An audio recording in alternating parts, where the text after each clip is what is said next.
Ladies and gentlemen, boys and girls, non-binaries of all ages, welcome to How to Make a Literal Cat in your favorite RPG. I hope you're not here to learn how to do character creation, because this is the Cat Creation Podcast. Hosted in part by me, Joel. Hosted in other part by me, Avalon. And how are you today, Avalon? I'm not too bad. It's a little gloomy outside today, but that won't stop my sunshine, you know what I'm saying? That's an understatement. It was literally storming just a couple minutes ago. Yeah. It's literally been raining all day. Yeah, it is pitch black outside right now. I literally can't even see out my window. And for clarity, is that the window that has the bisexual flag over it, giving your entire room bisexual lighting in the afternoons? No, and I had to take that flag down because I think I have a homophobic cat. Oh, I see. Because I put it up there as just like a little extra shielding from the sun because it comes in through that window. But Suki really likes to sit on that windowsill and she falls off the windowsill a lot. And I didn't have the flag like pinned or anything, so it just kept falling. Yep, your cat's definitely homophobic. I'm so sorry. Yep. You know, I'd wake up some days to find it on the ground. I'd come home, put it back up, and then I'd come home from work and it was on the ground again. And I'd be like, you know. Yeah. You know, they say when that flag touches the ground, you're supposed to just burn it, but... Is that true? No, they say that about the American flag. Crazy, because what's better than the soil of freedom? You know what I mean? Yeah, sure. We definitely feel that way about our country right now. For legal reasons, yes. Anyway. Anyways, we're not here to talk about that. Yeah, this is not a political podcast. This is the Cat Creation Podcast. Let's take a look at Numenera, the tabletop RPG of... Actually, I don't know what the deal with this one is. What's your deal again? I did know what it was, I promise. I just forgot. I think the idea is that it's supposed to be like a distant future thing where they have, like billions of years on Earth into the future or something like that. Yeah, does say 1 billion years in the making. So it does say that. One moment. Let me see if I can find a quick, summary of the series. Okay. Science fantasy TTR... I'm on the website. Okay. Science fantasy TTRPG set 1 billion years in the future. The people of the Ninth World live in a far future Earth that has been thoroughly shaped and reformed by prior great civilizations. Not once, but time and again over thousands of millennia. Theirs is a medieval world, with the ever-present remnants of the prior world as inscrutable and as powerful as magic. Interesting. I'm a big fan of... I guess this isn't technically that, but it could lead into... Anyways, I'm a big fan of the... this world had an apocalypse, but it is now, recovered from said apocalypse, and we're seeing, the rebuilding of...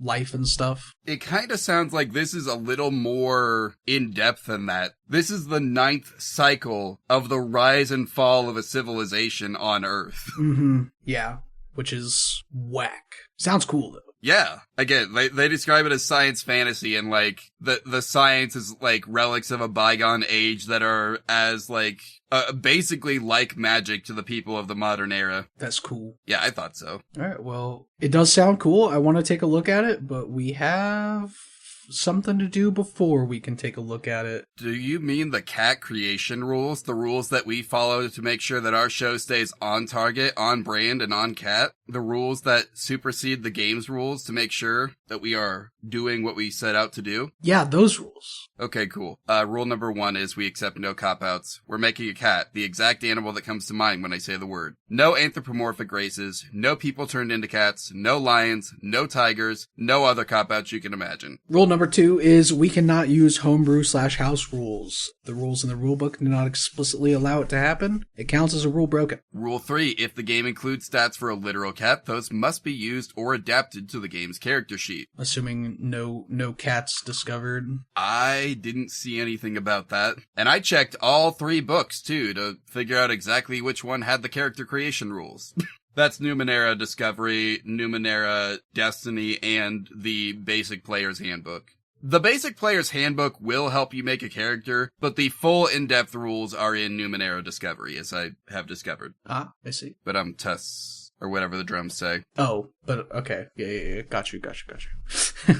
Rule number 4 is The character, class, background, playbook, job, what have you, must exist in the game's core rules or as part of an official expansion. I don't know if this game has expansions, but we're just looking at the base game. Oh boy, does it. Does it? There are so many. I was on Drive-Thru RPG earlier. That's where I picked up, like, both the, like, core rules and the summarized player handbook rules. Mm-hmm. There is so much out there for Numenera. That's awesome. Yeah, Monte Cook Games has really been keeping this one going. You can get decks, because this is built on Monte Cook's cipher system. So you can get cipher decks, you can get pre-made characters, you can get pre-made adventures, you can get, literally just go on the site and look at what's all there. It's so much. Heck yeah. Whoa. This website is kind of trippy, I'm not gonna lie. What, Drive-Thru RPG? No, the Numenera website. Oh yeah, it is kinda, isn't it? This game has at least 2 bestiaries. Dang. They've got Ninth World Bestiary. Oh, no, there's 3 of them. I'm seeing at least 3 bestiaries. Yeah. We've got Discovery, Destinary, and then Ninth World Bestiary, Ninth World Bestiary 2, and Ninth World Bestiary 3. That's a lot of beasts. Yep. Well, either way, all those books don't matter to us for this episode, because again, we're just looking at the base. Or, well, the Discovery. Yeah. But guys, like, if you want to play in this space, there is so much to help, like, build your world. It's incredible. I think this is a cool system. There's a reason that people like the Cypher system. We were directly asked by one of our listeners, was it, yeah, it was the Mage, requested something in the Cypher system, but also they called out Numenera by name. So we had to give it a look. Yeah, really. And it was a good call too. This is an incredible, like, setting we've got here, it looks like. Anyway, what rule were we on? Rule 5? Rule 5, yep. The cat can learn any skill available to its class, even if it's not something a cat can normally be trained to do. I feel like that might come up in a science fantasy medieval world. Just maybe. Just maybe. Then we have rule number 6, which is if a tool would be physically impossible for a literal cat to use, even if comically downsized for them, they cannot use it. Rule number 7, if a character sheet has a section that is meant to be filled out in collaboration with the whole table, we leave it blank so potential players can make it fit the group that they are playing with. And finally, rule number 8 is we have to keep track of every rule that we break. Yeah. All right. And with that out of the way, let's jump down to page 24, which is the start of chapter 3, creating your character. At least it's not 100 pages in. Yeah, that's true. This section explains how to create characters to play in a Numenera game. All right, cool. That's it. That's all they say in this chapter. Yeah, no, the chapter's a little longer than that. Yep. This involves a series of decisions that will shape your character, so the more you understand what kind of character you want to play, the easier character creation will be. The process involves understanding the values of 3 game statistics and choosing 3 aspects that determine your character's capabilities. Okay, cool. So we have stats. Every player character has 3 defining characteristics, which are typically called statistics or stats. These stats are might, speed, and intellect. They are broad categories that cover many different but related aspects of a character. That would kind of explain on this character sheet. If you look at it, they've got those listed, and then they've got, like, little subclasses things off to the left-hand side, which is cool, you know? Yeah. I'm sure we'll get into exactly what all that means here in a minute. Yeah, this character sheet is interesting looking. Yeah. But let's see. So yeah, our stats... Might defines how strong and durable your character is. The concepts of strength, endurance, constitution, hardiness, and physical prowess are all folded into this one stat. Speed describes how fast and physically coordinated your character is. The stat embodies quickness, movement, dexterity, and reflexes. And then intellect. This stat determines how smart, knowledgeable, and likable your character is. It includes intelligence, wisdom, charisma, education, reasoning, wit, willpower, and charm. It's a lot of stuff for one stat. Yeah. I mean, hey, if you're gonna condense everything down into 3 stats, every stat's gonna be working like double, triple duty.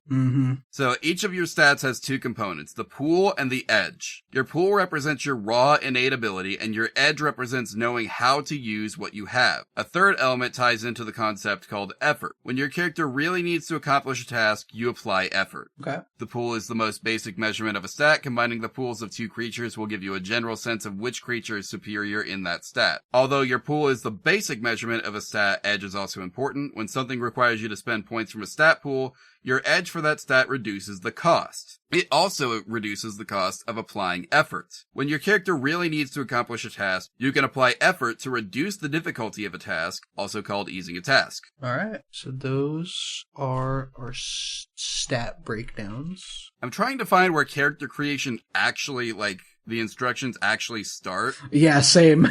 Character type. On page 28. Character type is the core of your character. Your type helps determine your character's place in the world and relationship with other people in the setting. It is the noun of the sentence. I am an adjective, noun, who, verbs. Which, if you look at the top of the character sheet on page 1, in your character description, you have name is a blank of type who does focus. Okay, sweet. Well, let's take a look at some of our character types. So we have glaive. These are elite warriors using weapons and armor to fight their enemies. Hunters, guardians, and soldiers could be glaives. I think a lot of what we do it's basically just going to be determined by this character class. Yeah, it looks like it leads you through character creation in the typing. Yep. So yeah. The next type is the nano. Mages, wizards, sorcerers, or witches is what they're called by the people of the Ninth World. Nano sorcerer is also a common term, with their abilities referred to as nano sorcery. Basically, it's using the old tech as magic. Nice. Next we have the Jack, it looks like. Yep. Jacks are intrepid explorers. They are jacks of all trades, hence the name, although the word also harkens back to fables involving a wily, resourceful hero who always seems to be named Jack. We do have a lot of, fairy tales and nursery rhymes that all cycle around a guy named Jack. We got Jack and Jill. Yeah, Jack and Jill, Jack be nimble, Jack be quick, Jack jump over the candlestick. We got Jack and the Beanstalk. Samurai Jack. A classic tale. Yep. Sorry, I was drawing a blank. No, you're good. After Jack, we have... I think that's it. Nothing. It's just the three. Just the three. So you can either be a soldier, you can be a mage, or you can be a jack of all trades. Man, just like real life, your options are war, college, or crime. Truly. Sorry, the trades, as they call it. No, I'm sorry. I don't mean to imply that people who go into the trades are all criminals. No. To celebrate your blue-collar workers. We need people in the trades, because, man, we would all be dead without them. For real. Anyway, are we a soldier, a mage, or a blue-collar worker? That's a good question. I do think the Jack is supposed to be like the rogue class, if I'm understanding this all correctly. Yeah, it kind of gives off those vibes. Let's see. Jacks are crafters, engineers, leaders, and thieves. You could be an architect, an engineer, a con artist, a salesman, or a teacher. Why'd they put con artist twice? I don't know, man. This diversity doesn't mean that Jack is the archetypal everyman. That kind of simple categorization would diminish the character type. Jacks are remarkable in that they can do so many different things, and some do multiple things. If one Jack is an artist and another is an explorer, there's likely a third who is both at once. Like our warrior poet. I see, yeah. From a few weeks ago. Okay. I'm trying to think about which one of these is going to be the easiest to, bend to put a cat into, and I kind of think it's gonna be the Jack. Yeah, I was thinking about it.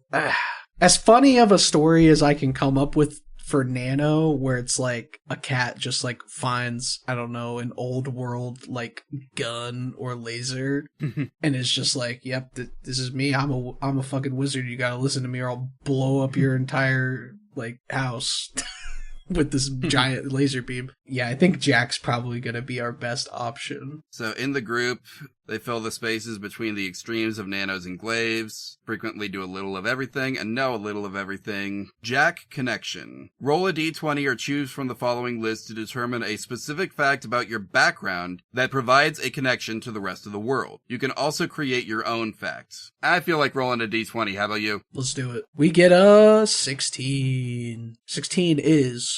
You're drinking buddies with a number of the local guards and glaives. Heck yeah. They set out a bowl of milk for us. Of course. I guess, would this go in notes? Where does this go? I think it would just go in background. Yeah, it's part of our background. Let's see, background. You might hear people say that a Jack is just a typical everyman, but we've already established they're not. When you choose a Jack as your character type, come up with an explanation for how you learned your wide variety of talents. Choose one of three options from below. We've got Born Lucky, School of Hard Knocks, or a Cobbled Jumble. Born Lucky is you seem to be better than most people because you are. Your ancestors were part of a genetic experiment, and your genes are just superior. Whoa. Okay. Interesting. So we've got Built Different as an option.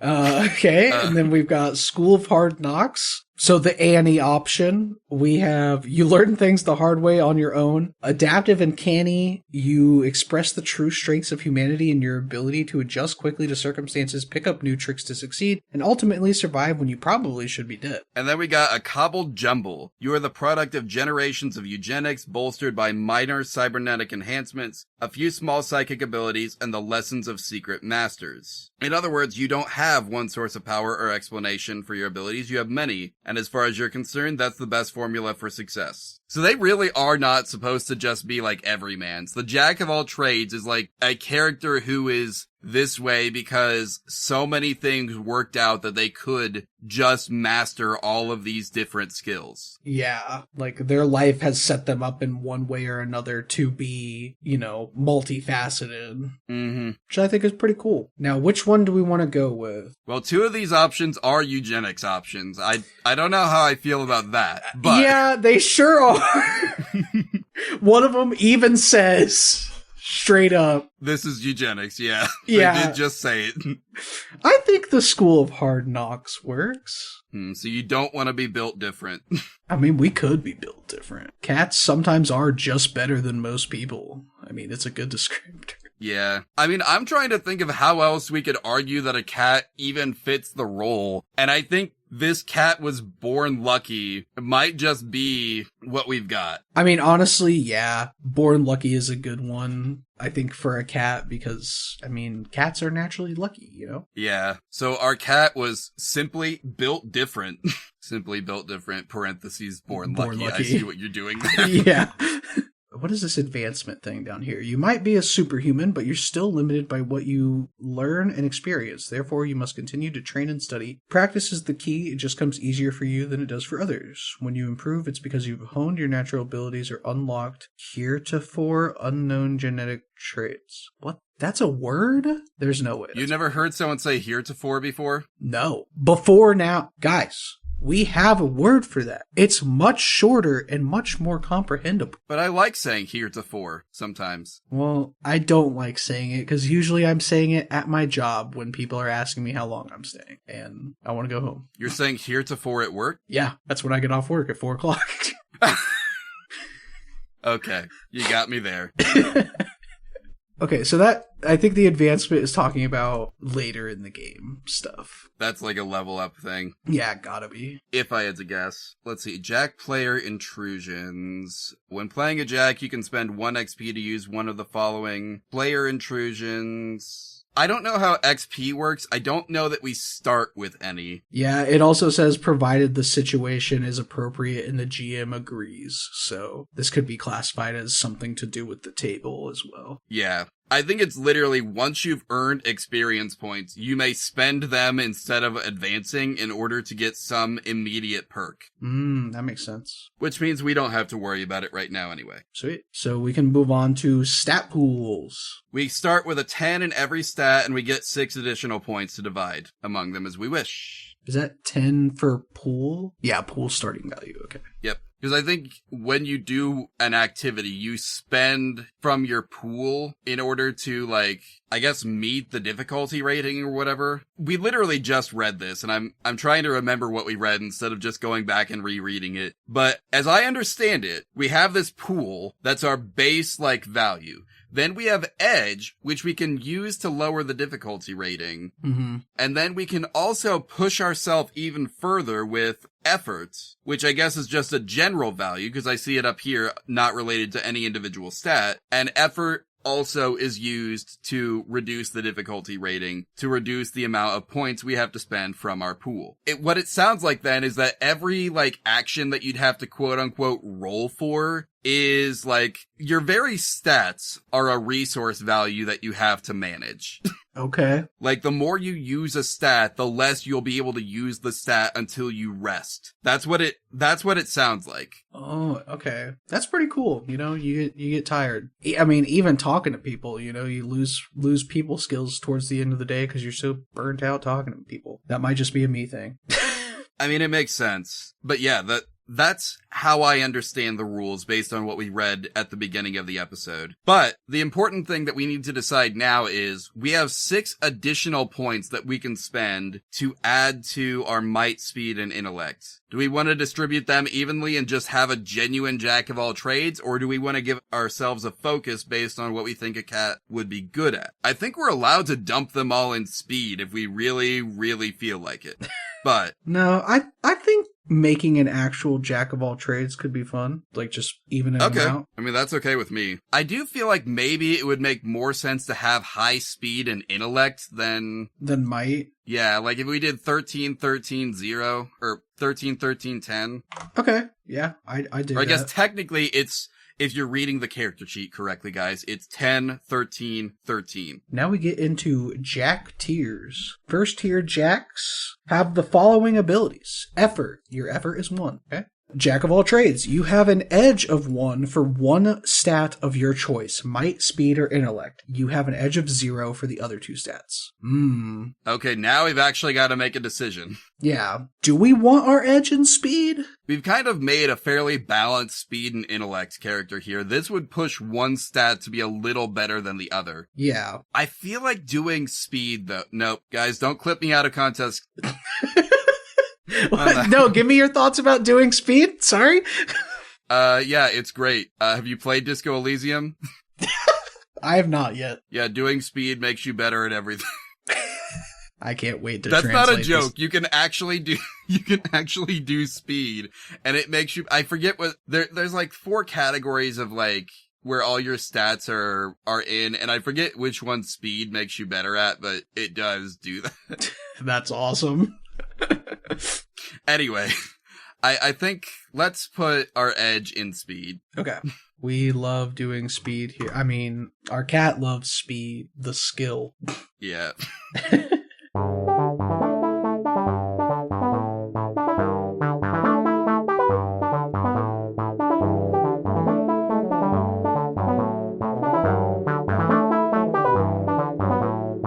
Howdy, guys, gals, and non-binary pals. Welcome to the mid-roll of this episode, Numenera. That's the right one. Good job. You got it. Yes.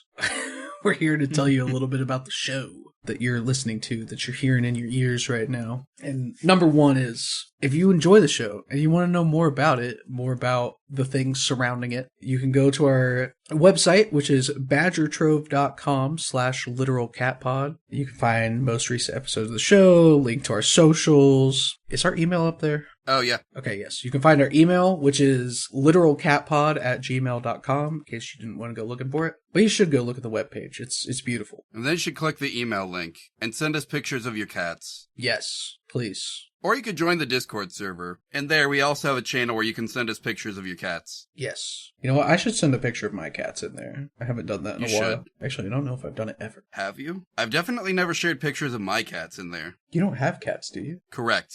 You got me. Anyway. Anyways, yeah, I'll post that later. Yeah, you can get to our socials. You can get to our email. You can get to the show. Yeah, you can get to it. We got a button for that. We got that instant transmission, bro. We're on that Goku shit. I'm sure that quote goes crazy if you know Dragon Ball. Oh yeah, it does. Trust me. There's going to be 5 people out there that are losing their minds right now. Nice. Probably because I referenced it wrong. I don't know that much about Dragon Ball, so. Oh, cool. Well, you probably know more than I do. Yeah, I've seen a few episodes. I played Dragon Ball Z Sagas for the GameCube when I was younger. It was a pretty good game. You know, I'd give it a good rating. Just like you, dear listener, should give this show a good rating. A rate or review. You know, they help out a lot. They boost morale for the team. You know, everybody here at the studio loves seeing them come through. That's actually how we pay our editor. Yeah. We pay him in good vibes. And positive reviews and ratings. I do believe we still have, we still got our 5-star ratings, so if you help us keep that up, yeah, go make your voice heard. Yeah. Oh yeah, by the way, if I didn't say so, go to badgershove.com/discord in order to get on the Discord. Oh yeah, true. Because there will be more stuff than this show on that Discord. Joel and I are going to continue working on stuff, and that is where it will be. Yep, man, I can't believe Avalon and I were just talking about this. We've got, at this point, this episode comes out in April, right? We got May, and then after that, it's Silver Screen Summer, and then we're ending it. Yeah, sad to think about. Yeah, but also, we're so close. The end is in sight. The end is in sight, and we're gonna go out with a bang, not a whimper, you know? We want this show to be fun and not overstay its welcome. Yeah, we'll get Torg High Five Flexington on for the finale. Dude, that'd be a huge get. Yeah, there's one moment. Who is the voice actor for him? That's a great question. Chris Rager. Okay, yeah, so I am on the right guy. Fun fact, he's done Dragon Ball voices too, so that ties in. Yeah, some guy, Mr. Satan. Mr. Satan, yeah, that guy. Also, Android 14? Huh. Interesting. I didn't know there was a 14. Either way, yeah. I don't know anything about Dragon Ball androids, so... They're like real people, but if they were robots. Yeah, I know what an android is. I just don't know what a Dragon Ball android is. It's just that. It's just an android. I don't know what to tell you. So they don't have, like, superpowers or anything? Can they? Hold on. Now I'm second guessing. I'm like, I don't think they have any powers other than, like, their mechanical limits, because I don't think they have access to, like, Super Saiyan or anything. But, like, they fight on the same, like, playing field as, like, Goku, right? Yeah, pretty much. Okay, so they're pretty tough then. Yeah, they're very tough. They gave Goku a run for his money the first time they showed up. But yeah, sorry, that's too much Dragon Ball talk. Yeah, anyway, there's absolutely no way we actually get Chris Rager on here to voice Torg High Five Flexington, as much as I would love that. Yeah. Oh well. If you happen to know him, get us in contact. We'd love to hear from him. We need to know if he's free some Tuesday night in August. That's about it. Yep, pretty much. I think we've said everything for the show. Would you like to say what you're doing online? Oh, I will say one more thing. This episode comes out in April. If anyone wants to be on an episode related to Silver Screen Summer, this is the time to reach out, because we will need to start booking those to record by May. So if you've got a licensed piece of media that has a tabletop RPG that you would like to see us do, then, get at us. Right now I've already got, like, I don't know if we get to all of these, right? But, like, we've got the Doctor Who, there's a Fallout one, there's a Star Trek one. Yeah. I think we were talking about the Indiana Jones one at one point. Is there an Indiana Jones one? I thought you mentioned one. Maybe I'm misremembering. Oh no, there's an Adventures of Indiana Jones role-playing game. There you go. It was a TSR game, so I doubt I'm gonna find a copy of it, but... Oh, I think that's what it was. I think you told me about it, but you nixed it because you wouldn't be able to find a copy. Hey, if anyone has a copy... If anyone's has a scan or copy of Adventures of Indiana Jones... the tabletop RPG, get at our email address. Anyway, that's gotta be enough about the show. You can find me online by going to OmamerVT on Blue Sky, Tumblr, YouTube. Actually, that's it for now. Just those three. That's a lie. You can find me on Twitch too. True. I've seen him there plenty of times. Yep. If you want to see me puppeteer a cartoon sludge and get mad at video games because I see actual mechanical flaws, then that's where you go. Yeah, he doesn't get mad at he doesn't get mad at video games for being woke. He gets mad at video games for being broke. You know what I'm saying? It's not my fault. I studied these kinds of things. I understand when something does not seem to be working correctly. Yeah, same.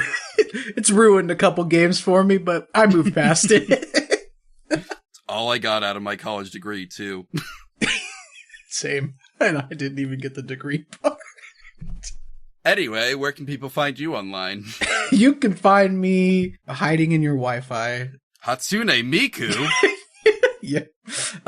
You can find me at twitch.tv/Avalon Alchemist, and you can find me on Blue Sky at Avalon Alchemist. I've been streaming Resident Evil. I just finished RE8 as of this recording, which means by the time you're hearing this, I'm either almost finished with 9 or am on to this new game that I found new, quote unquote, called Dungeons of Hinterberg. Seems pretty interesting to me. I played a little bit of it, decided that it was cool enough that I wanted to stream it, and so yeah, that's what I'm gonna do after I'm done with the Resi stuff. Cool. Yeah, but that's all I got. So that's it. I think we can let you get back to the episode. See ya.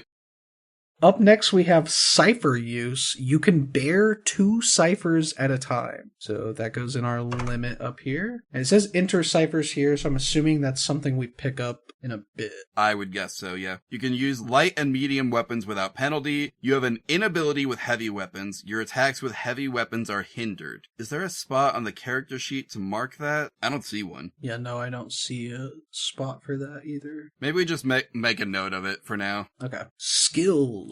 Choose one skill other than attacks or defense in which you aren't already trained. You are trained in this skill. I don't think we're trained in any skill yet, are we? We are not. One moment. I'm going back up to chapter 3 to see if we missed something here. Skills. Page 27 or 29 in the PDF. Sometimes your character gains skills in a specific skill or task. For example, your focus might mean you're trained in sneaking, in climbing and jumping, or in social interactions. Other times your character can choose a skill to become trained in, and you can pick a skill that relates to any task that you might face. The game has no definitive list of skills, however the following list offers ideas. Okay. Oh, interesting. So what does that mean for us then when it comes to this here at tier 1? It's a great question. Hold on. Let me look at this example and see. Yeah, good idea. When it comes to skills, it just says that he picks stealth as a skill. Okay. Assuming we start with attacks and defense trained, I think we're just going to have to make a skill up. Okay. I guess that means we have to decide something our cat is good at. Well, let's see. If we're friends with the local guards and glaives, what could we be good at that gets people to enjoy our company? Good question. So if we're saying that we're a cat, but we're also a jack, right? Yeah. I see 2 possibilities. One, we are maybe not just drinking buddies, but co-workers to a degree. Okay. So I'm trying to think of how to put this. Like, if we're friends with the guards and the watchmen and all that, then maybe we have like keen senses or something that has gotten guards out of a pinch, and that is why they like us. Yeah, I was just thinking about that, like a keen scent. The other option that I can think of is maybe we're a hit at the tavern, and we have a skill that would make us a hit at the tavern. We're really good at gambling. No, I'm kidding. What would make us a hit at the tavern, too? Maybe also an observation skill is the thing. Ooh, yeah. Maybe we're like the anti-cheat for the tavern, you know? Something like that, maybe. And then also we use our keen observation skills to get guards out of a pinch on the job. Mm-hmm. Maybe it's both. Maybe we don't have to choose. True. I feel like that would be an intellect skill. Oh, yeah, for sure. What do we want to say? Just keen senses in general? Or do we want to have something specific? I think maybe it's got to be something like observation. And also, I think these are split up into categories. So intellect would be the last one. Oh, I see. Yeah. I'm going to mark that as trained because, again, I think that's what it says, right? You start. Yeah, you start with one that's not trained. Yeah, you are trained in this skill. Yeah, okay. We also have an ability called Flex Skill. Like, this goes under special ability, I think. At the beginning of each day, choose one task other than attacks or defense on which you will concentrate. For the rest of the day, you are trained in that task. You can't use this ability with a skill you're already trained in to become specialized. Okay. Default starting ciphers and oddity. Your GM may provide you with starting ciphers and an oddity. Otherwise, you begin with the following. Ciphers, machine control, implant, and visage changer. I read up on ciphers a minute ago while we were looking at other stuff, trying to find information about skills. Mm-hmm. Ciphers are basically single-use magic items. Oh, okay. They are all over the place, so it's not like, oh, I've got to hang on to this because it's a special thing that I'll only get to use one time. You might find another one literally 5 minutes later. It's just there. Yeah, like these are supposed to be things that are fairly common. One person cannot carry a whole bunch of them without consequences, which is why we have that limit. Okay. Tricks of the trade. You have a wide range of abilities that keep people guessing. Some of these tricks of the trade are technically esoteries, using the Numenera, while others are more mundane. Some tricks are constant, ongoing effects, others are specific actions that usually cost points from one of your stat pools. Choose 2 of the tricks described below. Okay. So we've got Train in Armor, Create Deadly Poison, Critter Companion, Face Morph, Fleet of Foot, Late Inspiration, Link Senses, Phased Pocket, Vanish. Actually, that's the end of it. Yep. I think... What was it? Fleet of Foot. You can move a short distance as part of another action. We're already good at speed, so we have plenty of speed points. Mm-hmm. This seems like a no-brainer, and it's also one that, like, we don't have to come up with some kind of explanation for. Yeah, true. It's just like, yep, we're good at it. Yep. I also like the idea of Vanish. I was about to say Vanish is my next option, just becoming invisible straight up. Yeah. I also kind of like Link Senses. You touch a willing creature and link its senses to yours for 1 minute. At any time during that duration, you can concentrate to see, hear, and smell what the other creature is experiencing instead of using your own senses. I feel like that would be a good one to pair with Critter Companion. Yeah, for sure. And since we didn't take that, I feel like Vanish is probably the better of the 2. Yeah, if link senses worked both ways, like, say, like, we could link up with one of the guards and then go scouting, you know? Oh, yeah. For them, that'd be good, but it has to be, like, the guard would have to be scouting for us. Basically, is what it sounds like. Now, there's one other thing here. Phased Pocket. You connect yourself for 1 hour to a small space that is out of phase and moves with you. You can access this space as if it were a convenient pocket or bag, but nobody can perceive or access the space unless they have the ability to interact with transdimensional areas. It can hold up to 1 cubic foot. Interesting. The space counts as part of you, so you can't use it to carry more ciphers than your limit. A detonated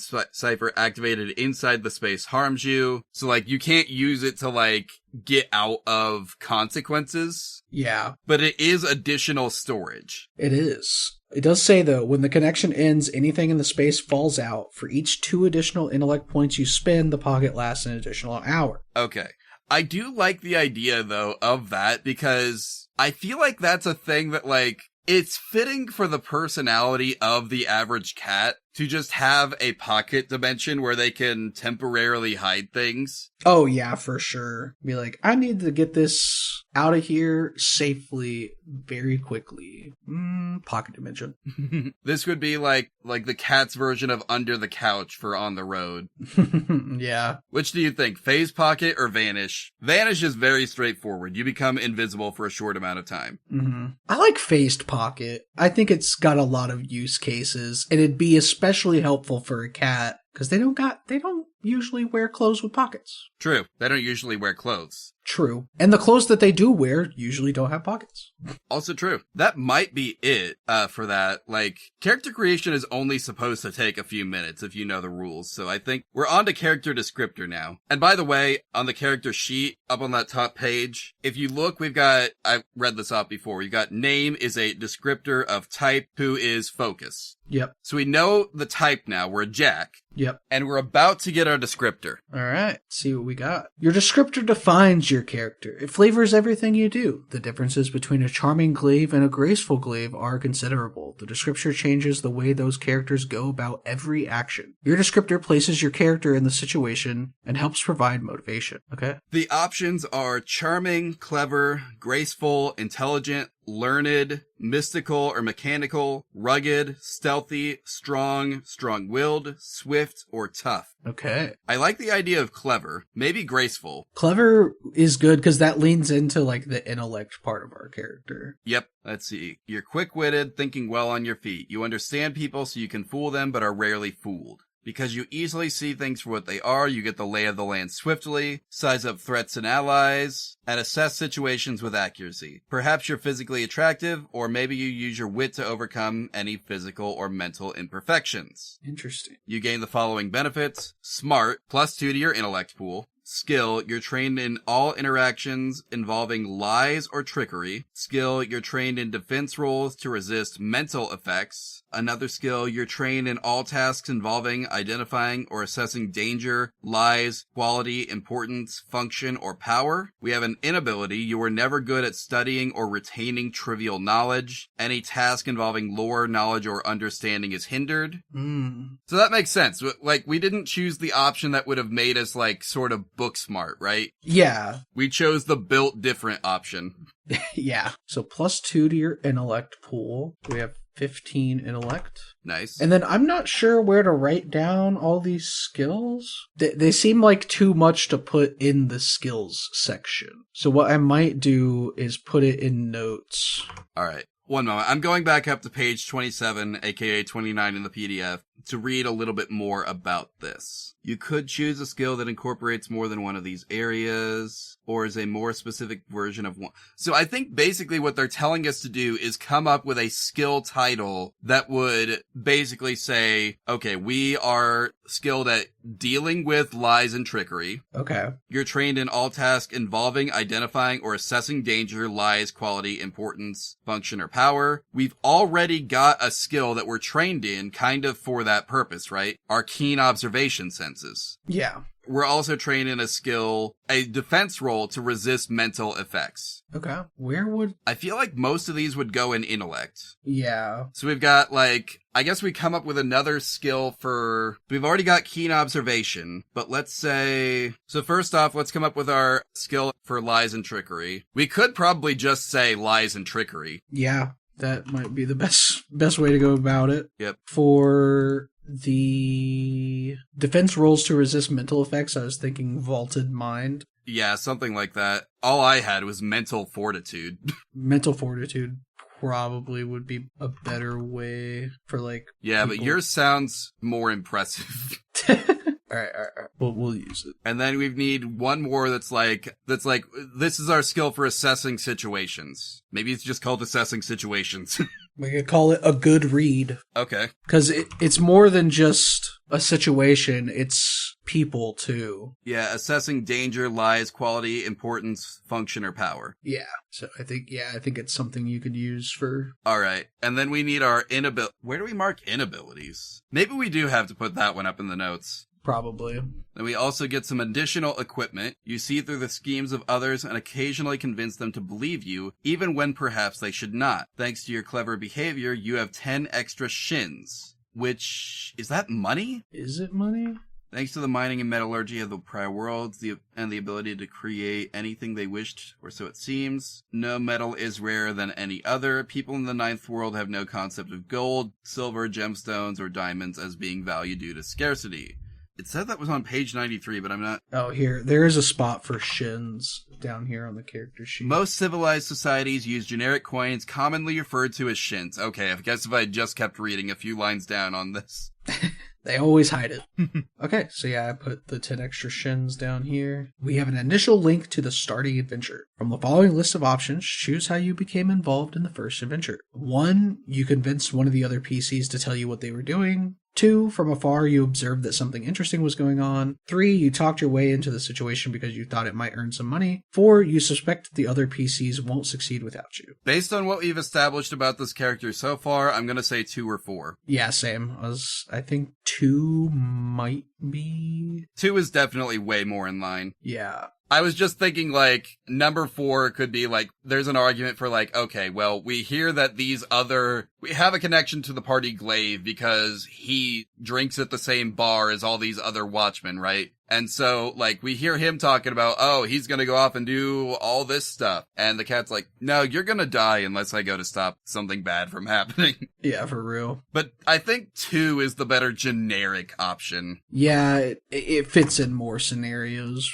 Mm-hmm. Like you said, general. So that is our character descriptor, which means we move on to focus. Focus is what makes your character unique. No 2 PCs in a group should have the same focus. Your focus gives you benefits when you create your character and each time you ascend to the next tier. It's the verb in the sentence, I am an adjective noun who verbs, which is that thing at the top of the character sheet again. Yeah. So we now know we're a clever Jack who does what? When you choose a character focus, you get a special connection to one or more of your fellow PCs, a first tier ability, and perhaps additional equipment. Mm-hmm. Our options are, it seems like, bears a halo of fire, commands mental powers, controls beasts, controls gravity, crafts illusions, employs magnetism, entertains, exists partially out of phase, explores dark places, fights with panache, focuses mind over matter, fuses flesh and steel, howls at the moon, hunts, lives in the wilderness, masters defense, masters weaponry, murders, rages, rides the lightning, speaks with a silver tongue, talks to machines, wears a sheen of ice, wields powers with precision, wields 2 weapons at once, works the back alleys, or works miracles. Personally, I think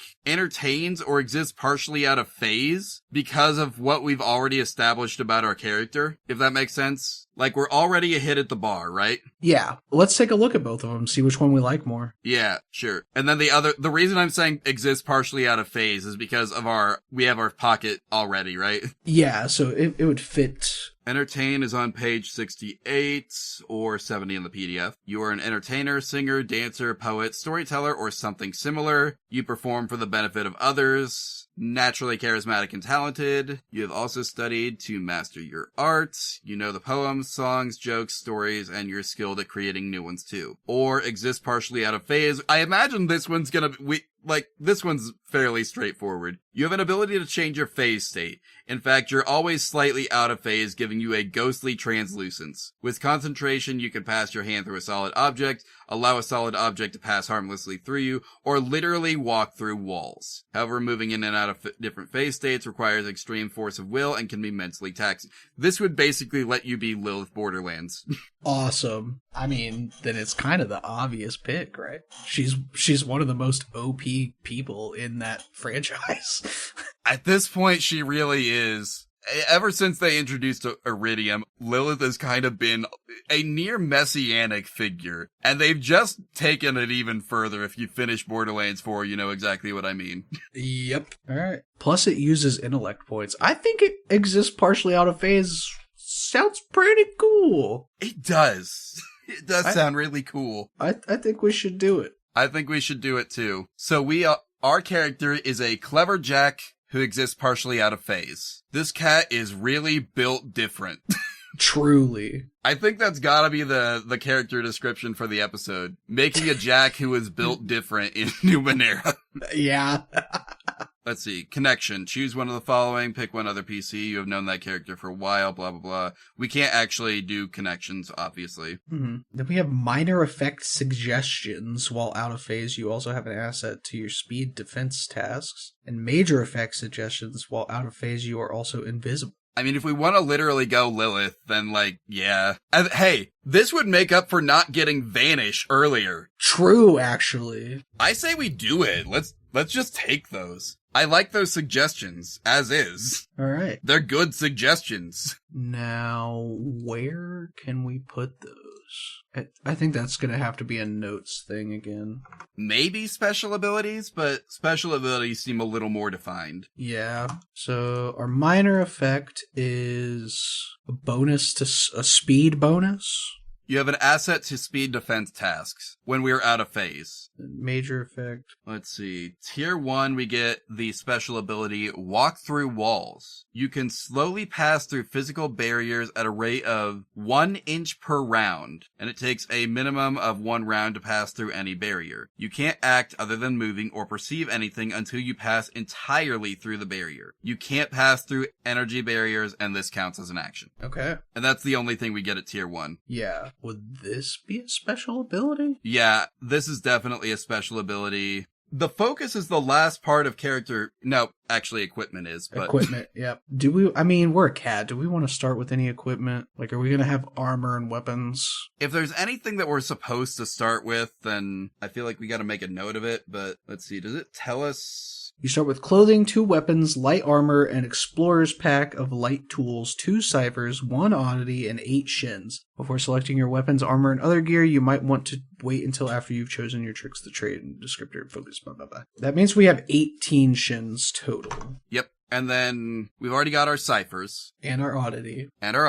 So all that's left is the weapon and armor and what else? An explorer's pack. Okay. Which I think is just gonna go in notes. I feel like it's gotta be just like light armor, hides, and furs. Yeah. Not all characters are familiar with all weapons. Jags prefer light or medium weapons. Nanos usually stick to light weapons and can't use other types. Light weapons only inflict 2 points of damage, but they ease the attack roll. I feel like we've got it doesn't look like there's oh, nope, here we go. Weapons table. So all light weapons, no matter what, basically do the same damage. It's just flavor. Okay. Some of these have notes, it looks like. See weapons notes, page 95. Buzzer. The handheld weapon fires thumbnail-sized bladed discs. Crossbow, crank crossbow, similar to a standard crossbow, but it has a magazine that holds 5 bolts. Interesting. I like the forearm blade. This metal weapon is basically a bracer with a mounted blade on it. And that's all you need. I feel like either that or the razor ring, we could argue, is cat's claws. That's true. Yeah, short range weapon with razor sharp outer edge. I'm fine with a razor ring.